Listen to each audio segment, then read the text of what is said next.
So basically, this is a cold case. From what I understand, it's a cold case. A little boy who went missing. I don't know if he was found. I haven't looked into this one. This was, recommended to me from a good friend of mine. He said it's very creepy, very unsettling. Something crazy, some twist in the middle of the story happens. I don't know.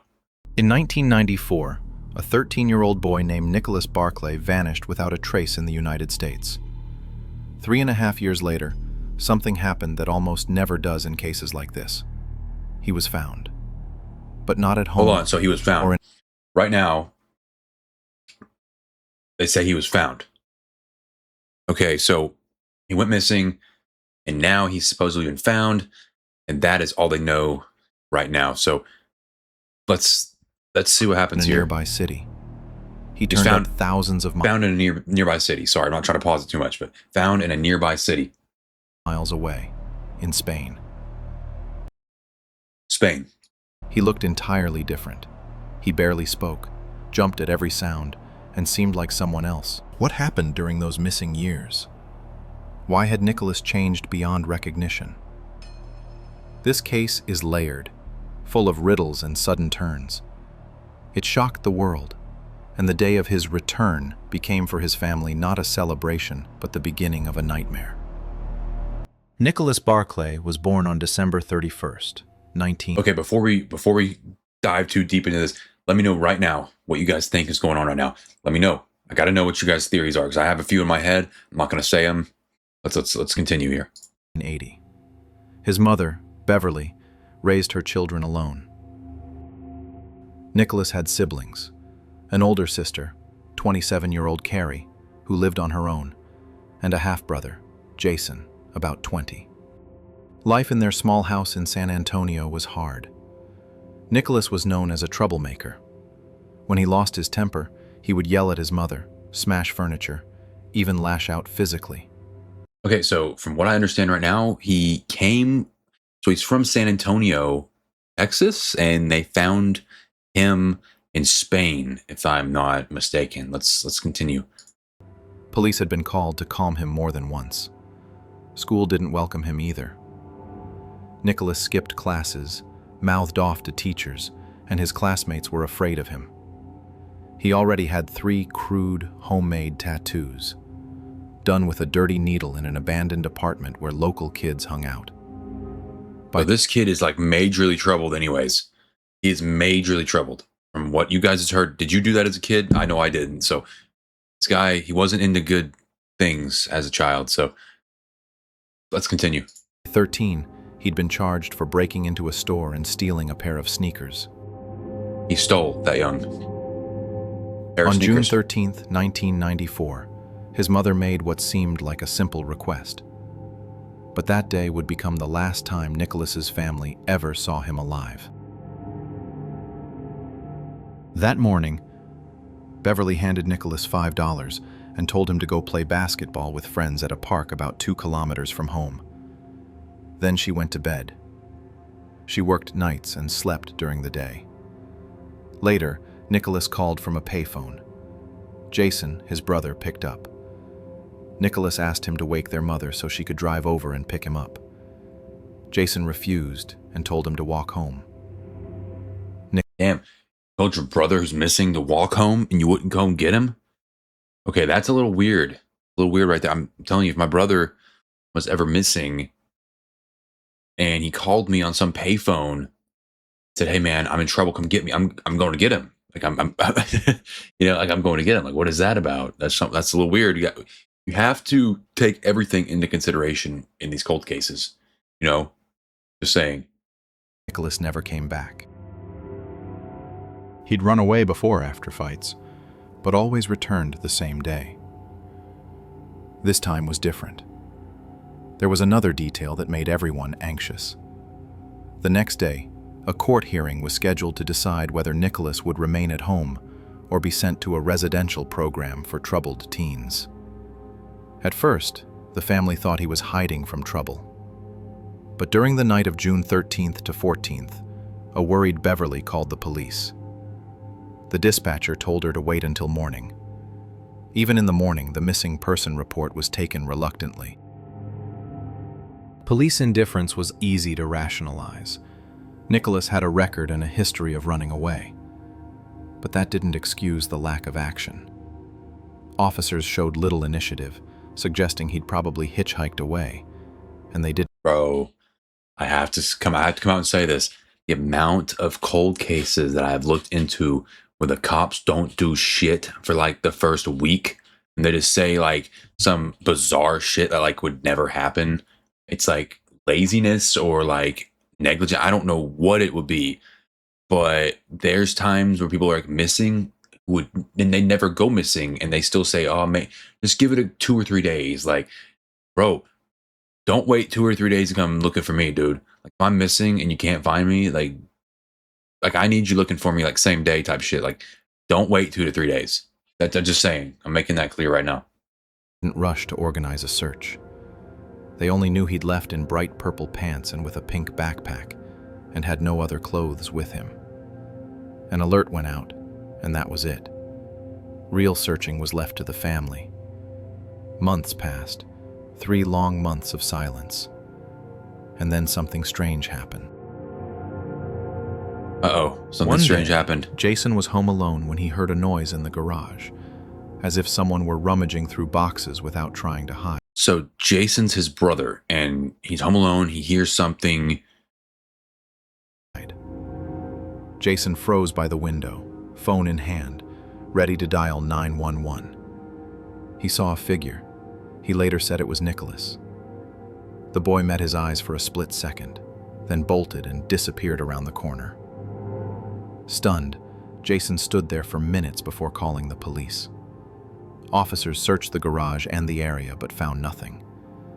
The incident remained a mystery. So he saw a figure that looked just like his brother who ran away when confronted, basically. So, like, we're thinking this is supernatural because, guys, when people go missing and there's cold cases like this, family members, report seeing them, in what some say is hallucinations, and then some say it was actually them through spirit. I don't know. We don't know, but like, it's a common thing. So we gotta take that and keep that in mind. Like, this is not out of the blue for someone important to go missing. Like if your brother goes missing, you see him. So keep that in mind. Jason insisted he'd seen his brother, but there was no proof. 3.5 years went by. The family lived with emptiness and not knowing. Until one autumn evening, everything changed. Oh shit. Late at night, in the Spanish town of Linares, a tourist couple was walking back to their hotel. A tourist couple. In the pouring rain, they noticed a boy in a phone booth, shivering, lost, and terrified. When police arrived, he was still inside, hands raised, staring silently at the officers. They spoke softly and approached carefully. The teenager eventually stepped out, tense and trembling, and got into the patrol car. At the station, he kept quiet, pressed to the wall with his head down. Because he looked underage, they couldn't keep him in a cell.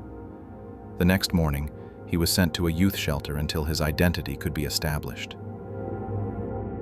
A night of warmth and safety finally calmed him. The next day, he spoke. He said he was an American who had run away from home. Meanwhile, Okay, so they found some kid who says he's from America, ran away, and now he's in Spain somehow. Like, how is he in Spain? Okay, there's some things that aren't adding up here, guys. Okay, there's a few potential things, maybe trafficking, I don't know. But he's in Spain now, alone. That's a little weird. And they've got him, so okay. thousands of miles away in the U.S., Beverly was at work when the phone rang. A They're man calling with his an mom. accent, identifying himself as a police officer, said that on October 7th, 1997, they had found a teenager who claimed he'd been abducted and taken out Teenager. So it's been that long? It's been that long? He's a teenager now? of the country. The boy gave his name, Nicolas Barclay. No. Beverly, It is him. It's so they found somebody in a different country who said he ran away from the United States of America, and that he is Nicolas Barclay, the kid that went missing. That's all we know right now. She could hardly believe it. She burst into tears. For the first time in 3 years, she felt hope. She called her older daughter at once. "You won't believe it. She said, The police just called. They found Nicholas in Linares." Carrie cried out with joy, then hesitated. Yeah, I would hesitate too. I don't feel right about this right now, guys. I don't feel right about this. Just saying, I already have a gut feeling that this is like bad, really bad. Wait, where in Texas is Linares? Exactly. It's not in Texas. Not in Texas. Not even in your same country. So get ready. In Spain. Her mother answered. Carrie remembers being hit by a wave of emotion.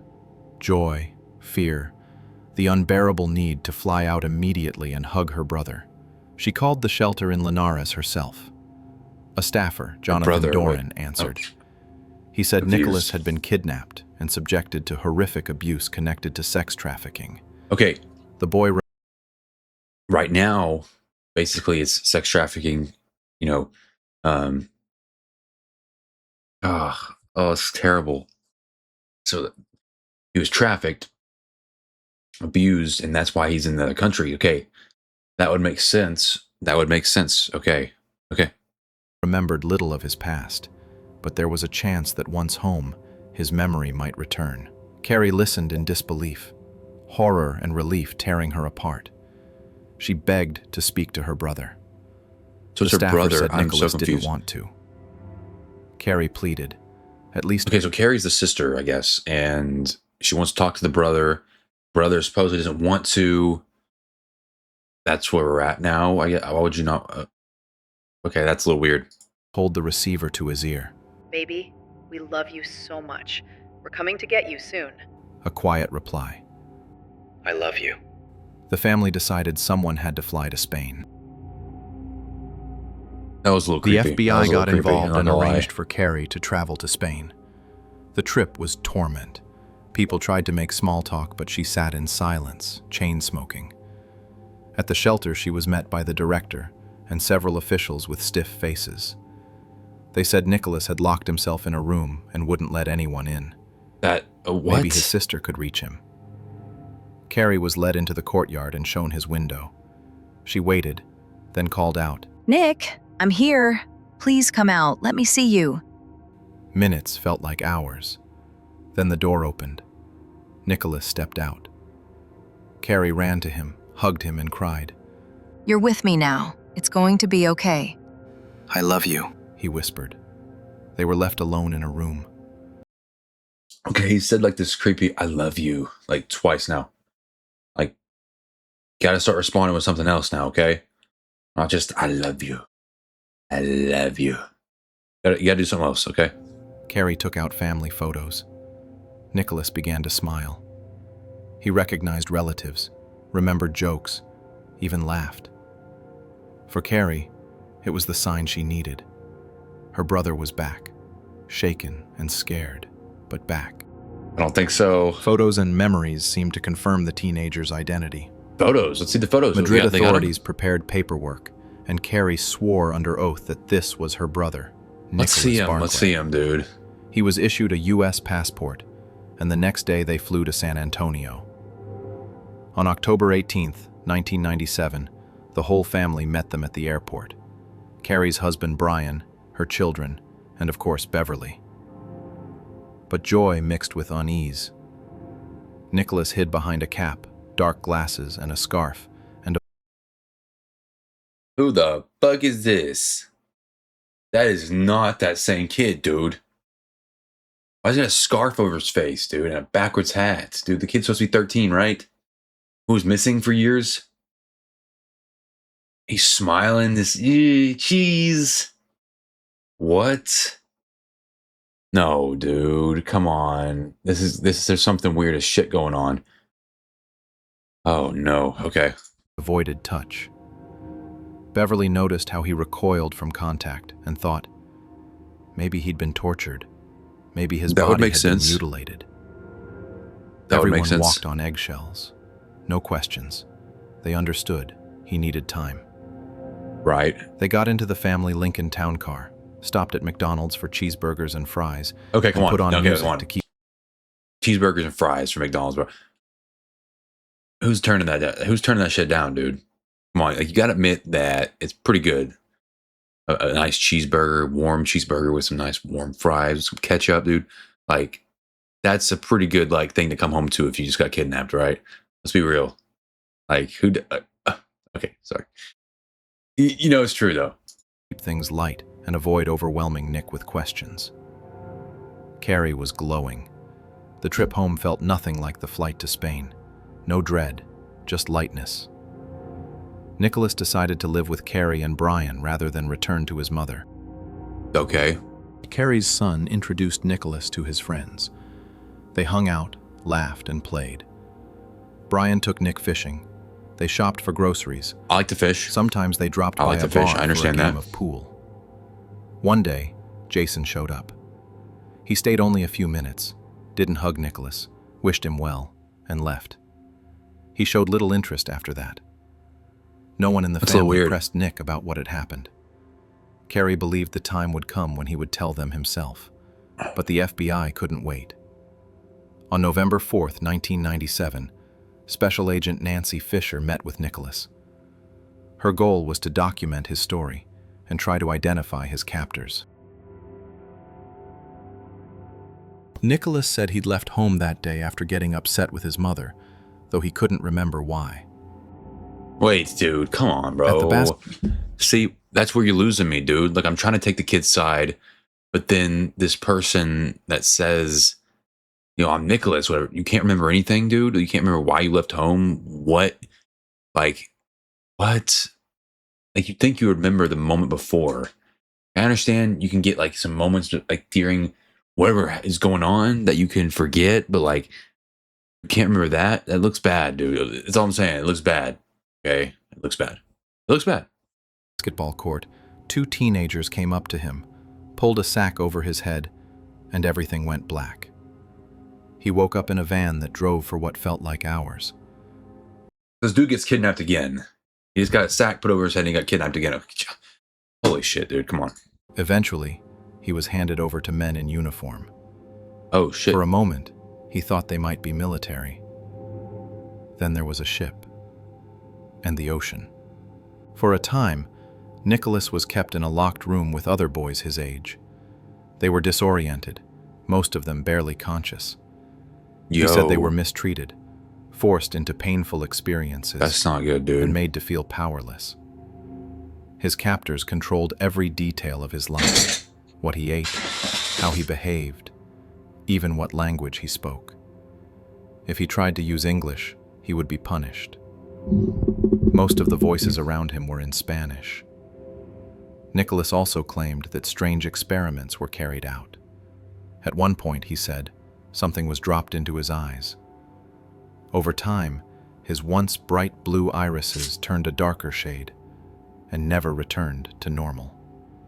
He remembered a dark chamber with cold metal walls. I'm stupid as shit. Then, I think Nicholas is explaining what happened to him when he supposedly went missing. I think that's what's going on. Guys, I'm stupid sometimes. I think that's what's going on. I think he's explaining, like, hey, I got kidnapped. I got experiments done on me. That's what I'm pretty sure is going on right now. Just to clarify my earlier stupidity. one night, he felt along the wall and found a door that wasn't locked. He stumbled into a corridor, tried another door, and it opened too. Suddenly, he felt the wind on his face. He ran, not knowing where, not thinking, just running, as if his body moved on its own. Sometimes he wondered if he was hallucinating. How could he have escaped so easily? But his account was richly detailed. Agent Fisher later said she had never heard anything more horrific. Nicholas's body bore scars and burns. His wrist had healed badly. He limped. It all seemed to back up his story. That is terrible, by the way. Burns, scars, all kinds of shit done to you, dude, by some, like, freak who just decided one day, hey, I'm going to hurt somebody like that, bro. Like, don't get me started, bro. Don't get me started, dude. Then, the media got involved. In November, Private investigator Charlie Parker got a call from a TV producer looking to find Nicholas for an interview. No one knew his address, but Parker tracked him down quickly. Despite Fisher's warning, Nicholas agreed to the interview. The story aired nationwide. Parker was present during the shoot. He later said fate nudged him. He noticed what others ignored. Meanwhile, Agent Fisher kept working. Fisher told the family Nicholas should see a forensic psychiatrist, Dr. Bruce Perry in Houston. Officially, it was to help the teen process trauma. Right. In reality, the doctor's job was to learn more about the abduction. When Perry first met Nicholas, he immediately sensed something was off. Okay, I understand that, like, right? They get a doctor to come in here, help the kid mentally, therapy, etc. But like, feels a little wrong that they're also just using him to try and like get information on what happened. But then again, they're trying to put a bad guy away. I don't know how to feel about that. That's a little weird. That's a little weird. That's all I'm going to say. After a few hours, it became clear. Fisher called Carrie. "The person I picked up from your house today isn't Nicolas Barclay." Carrie could only whisper. What the? Oh my God. Fisher asked her not to come to the airport to avoid a... Okay, so the doctor's saying this is not Nicholas. This is not the kid who went missing. This is that's just what was said. What the scene. But to the agent's surprise, Carrie still met them in San Antonio. She hugged the imposter and acted as if the phone call had never happened. Imposter, bro? What are they talking about, imposter? Fisher called the district attorney. The deputy DA insisted they not make any sudden moves yet. The stranger was allowed to remain with the family. Carrie still believed he was her brother. Stranger? Okay. But the FBI... I'm so confused right now. The family is saying it's him, 100%. The DA or whoever, the police, the law is saying this is not your brother, not your son, whoever. They're saying this is not the guy. So I don't know what to believe anymore. This has got me like all twisted up. Like I don't know who to believe. Asked the family for DNA samples. The reaction was strange. Yeah, get DNA samples. Exactly. Yeah, that could put this whole thing to rest, right? Beverly screamed, threw the agent out, and refused to give blood. Okay, come on, bro. That's a little ridiculous. Why are you refusing to make sure that this person that you really don't 100% know is your brother? Why does it matter if you confirm? Like, why does that make you mad? And why are you throwing him out? That makes no sense. Anyways. Carrie refused as well. They insisted there was no need for tests. They were sure it was Nicholas. 100% sure. People rarely doubt what those... They are 100% sure it was Nicholas. So we're going off that for now. Around them confidently insist is true. A mother believes. A sister believes. Who wants to contradict that? Private investigator Charlie Parker didn't trust words. He compared Nicholas's childhood photos to video of the teenager. The ears, the nose, the eyes, nothing matched, especially the ears. Parker decided to dig deeper. He called ophthalmologists to ask if eye color could change from blue to brown through chemical injections. They said no. Okay, Then he see, spoke right there. to a dialect expert. Right there. This guy, his story's falling apart. He said he was tortured and his eyes changed colors from chemicals or poison, whatever they put inside his eyes. That's why that happened. And now we just had a scientist or a doctor or whoever say it cannot happen. So now I'm kind of going to the detective side. Yeah. Yep. Even if a child were held captive for years, the expert said, their native accent would return quickly once back in that language environment. That's a good point. And one question... Apparently has a Spanish accent or some kind of other accent. And they're saying that like a kid who got kidnapped, whatever, is going to go back to his, accent he grew up with when he's found, goes back to normal, etc. So these are all things to keep in mind. And right now, everything is pointing towards him being a fake, which would be what? Like, I don't. Let's just continue this. Gnawed at Parker. If this young man wasn't Nicholas, then where was the real boy? In February 1990. Where is Nicholas is a question I have, but I also have a question. Who the fuck is this guy? Who the fuck is like pretending to be somebody that they're not like that, bro? Like what? This is insane. Agent Fisher obtained a court order compelling the family to cooperate. She went to Beverly's home to collect samples. Beverly lay down on the floor and said she wouldn't get up. Even so, Fisher got blood and fingerprints and sent them to the State Department. No DNA was needed. The prints were enough. It turned out that the person living as Nicolas wasn't a teenager at all. What? He was a 23-year-old Frenchman named Frédéric Bourdin, wanted by Interpol. Yo. Frédéric Pierre Holy Bourdin shit. was born on June 13th, 19... Who is this dude?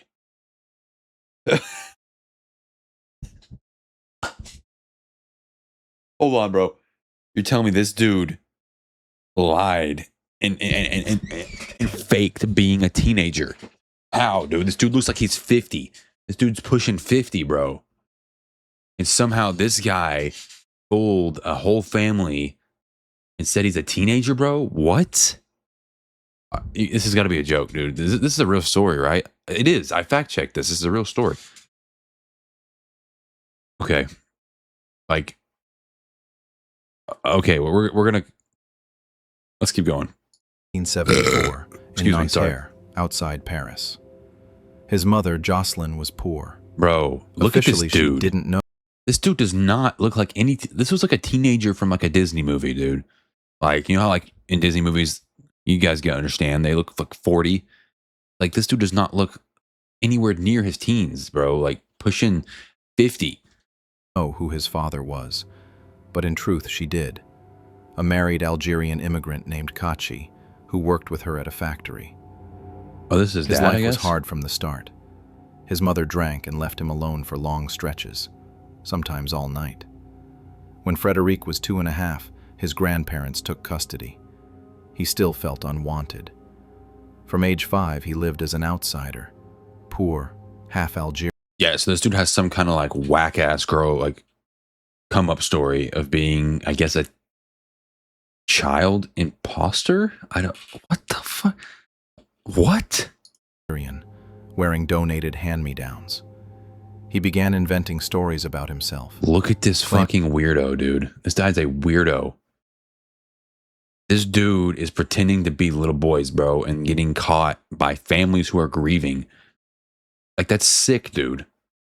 He was the son of a British spy. Teachers said he was precocious, with a wild imagination, drawing strange comics. By 9, he was stealing. At 12, he was sent to a residential program for troubled youth. As a teenager, his fabrications became more elaborate. One teacher called them little dramas. Frédéric often pretended to have amnesia and would intentionally get lost on the street. So now he's pretending to have illnesses. He's pretending to be people's dead children. He's pretending to be like, what is this guy? Okay, this guy he has to be locked up. He's got to be locked up. This guy is insane. This guy is going to do bad things, dude. In 1990, at 16, he ran away from the program.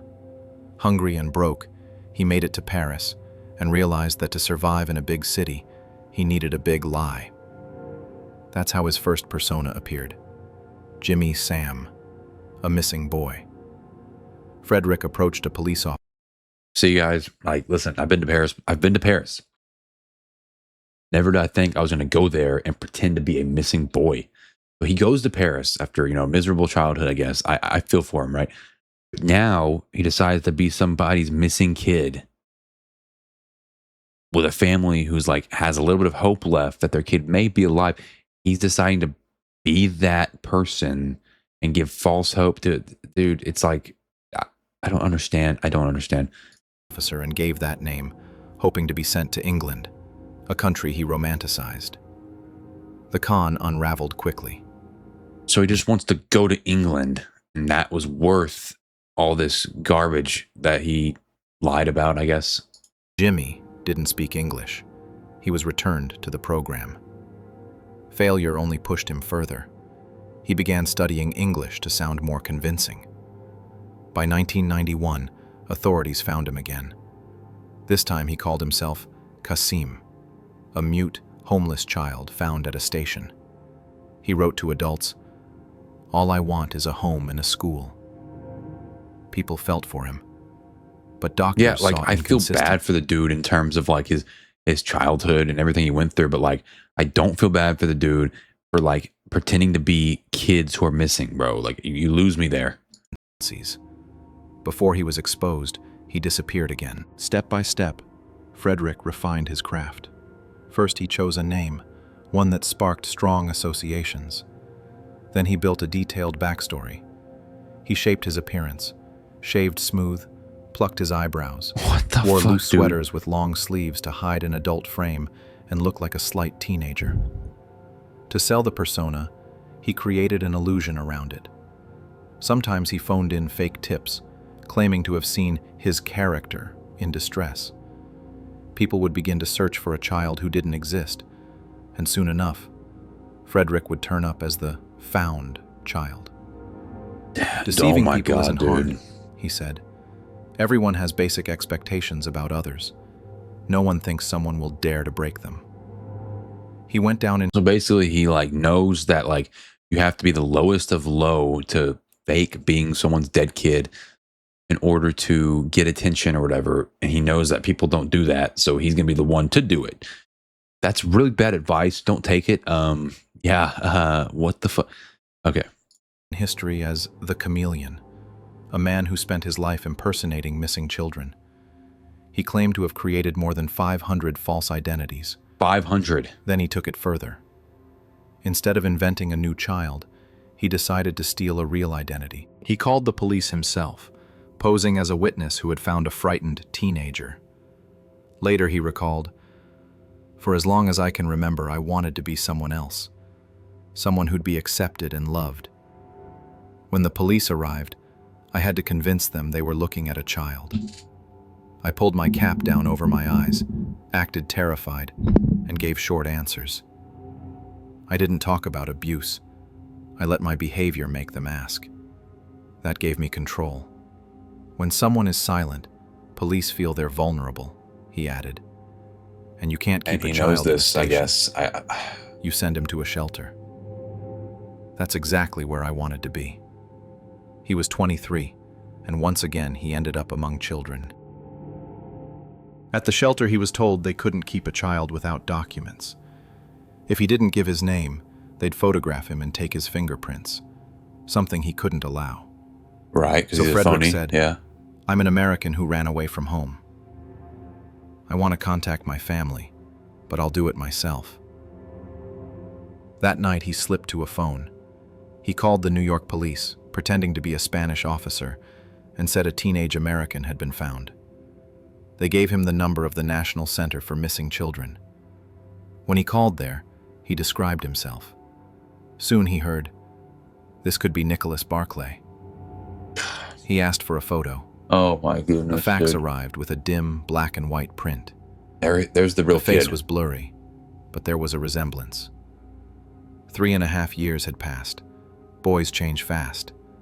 Doubt was his ally. Okay, yeah. If there's doubt, boys change fast. he told They himself. don't change that fast, dude. They don't go from looking like a 12-year-old to a 60-year-old, dude. Like this dude looks like an old man, dude.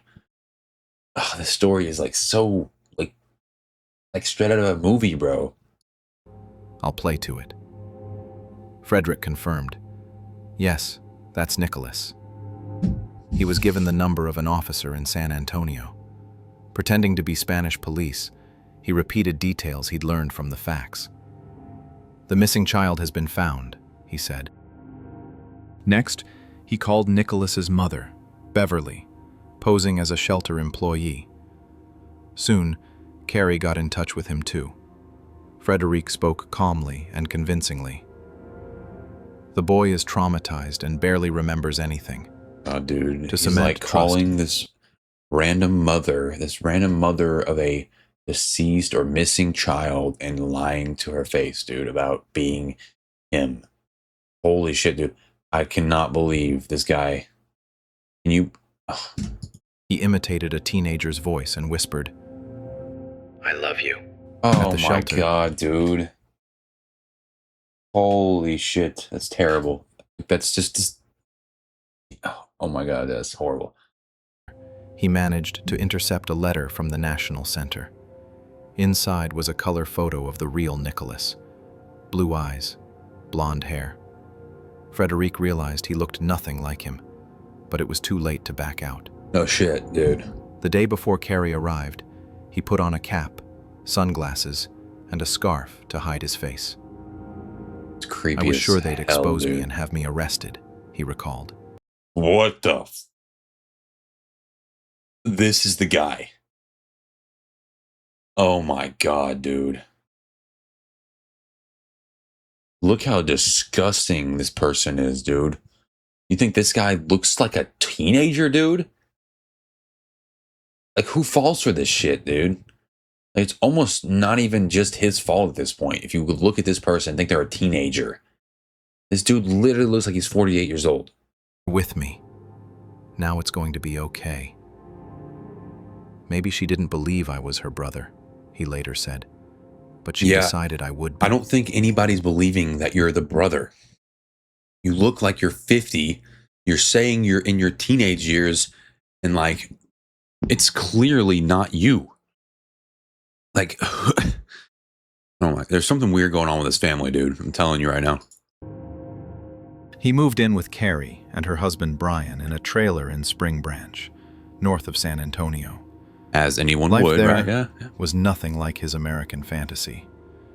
He shared a room with Carrie's younger son, Cody, and slept on a mattress on the floor.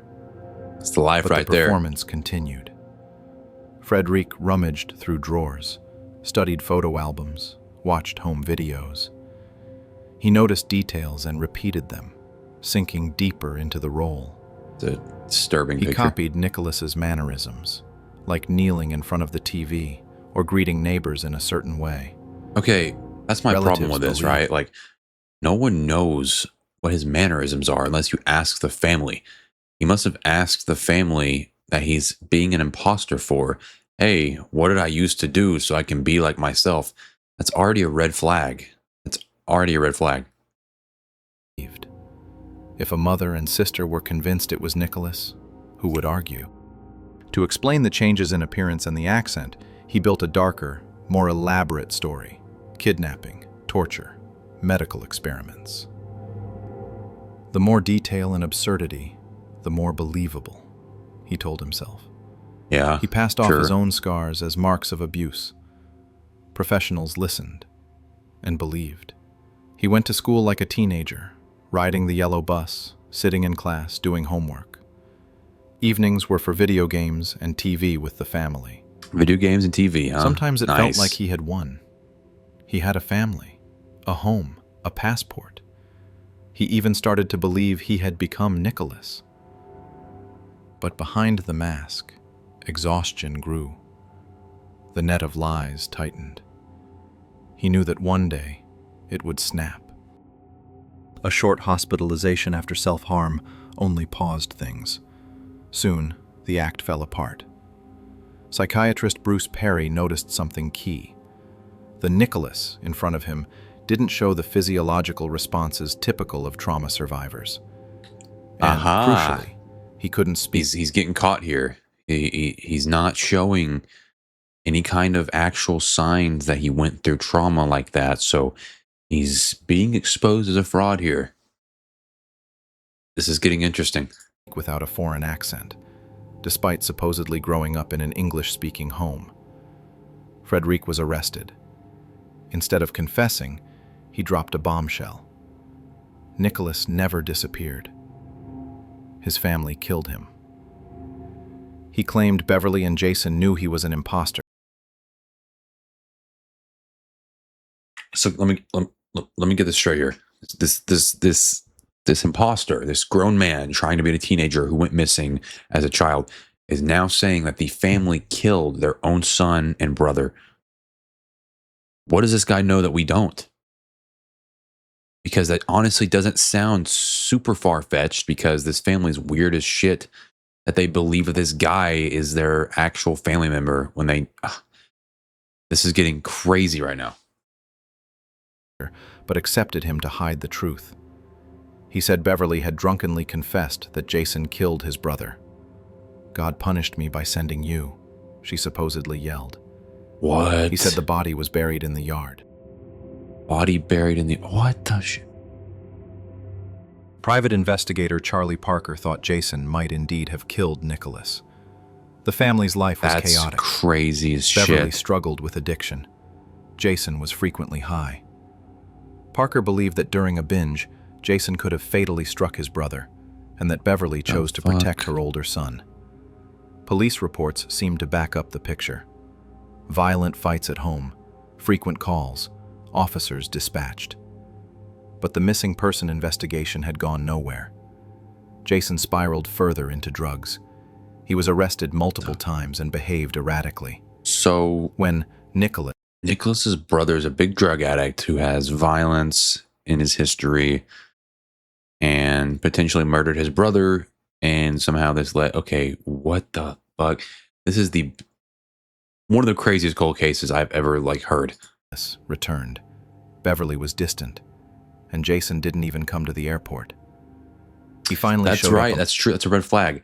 Why did Jason and Beverly not go to the airport when Nicholas was supposedly found? That's so weird. It's like they know it's not him. Because they killed him.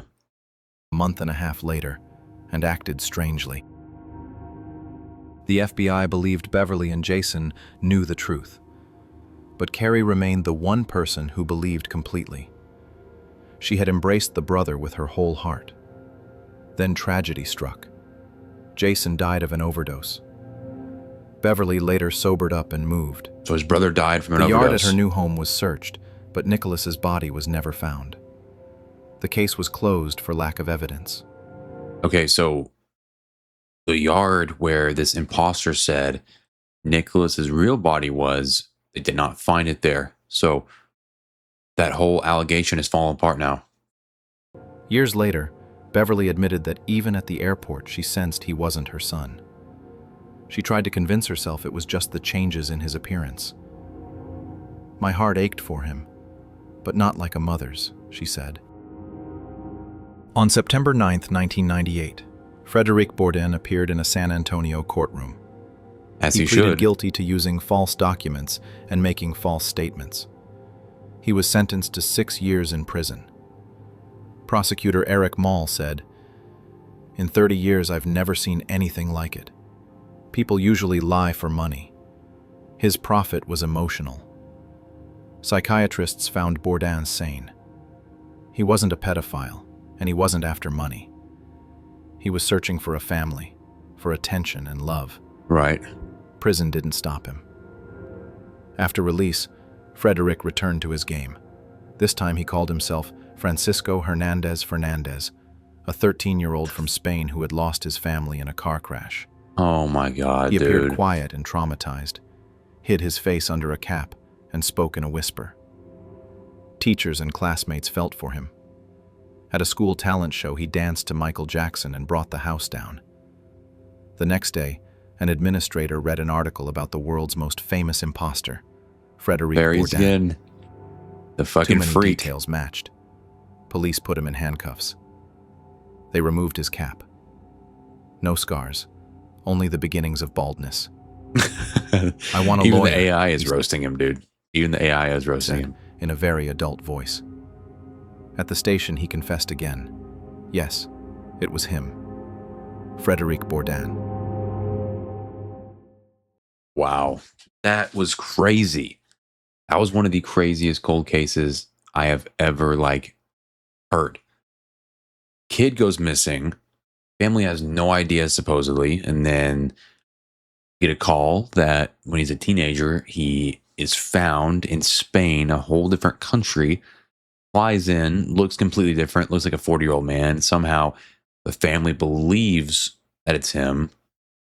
Mother, brother don't even go and see him. Sister believes it's him, whatever. He claims once he's caught that the original kid was murdered by the family, and then they never find anything else. And he goes on to fake being all kinds of other people.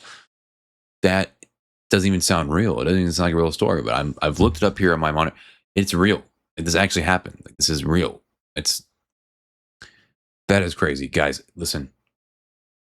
I'm back on YouTube. I'm ready to make more videos. Please let me know in the comments what you want me to react to, things like this, any horror games, anything you guys want me to do, and I will do it. Thank you guys so much. All the support. I will see you guys in the next video. It has been Bernobi, and I am out of here. Have a good night.